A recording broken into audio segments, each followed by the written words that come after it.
Most owners, whether private or public, have multiple objectives for their land beyond reducing the fire hazard. Fortunately, these objectives can be very compatible with fuels reduction. First, let's talk about wildlife.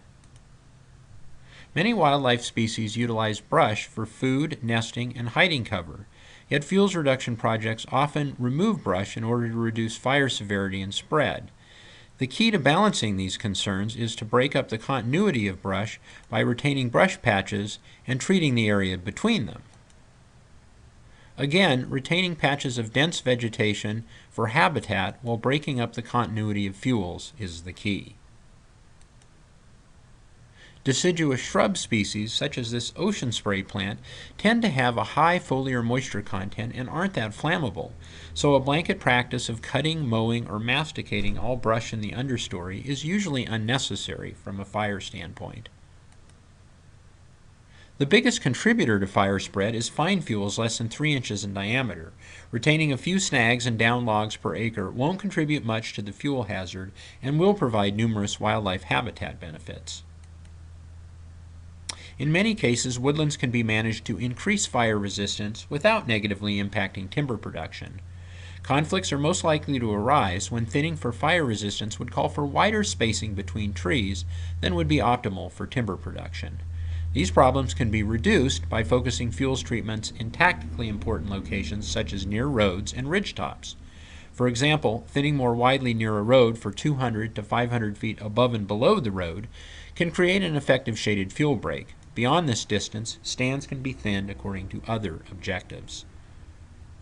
Fuels reduction goes hand in hand with efforts to thin out overly dense forests to increase tree vigor and resistance to pests.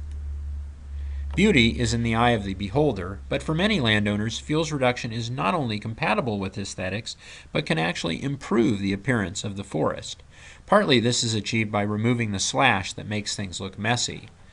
Some owners favor a very uniform park-like appearance, but a more natural-looking forest that is also fire-resistant is promoted by retaining trees of various sizes, including small trees or patches of small trees, and patches of denser vegetation, as seen in this photo.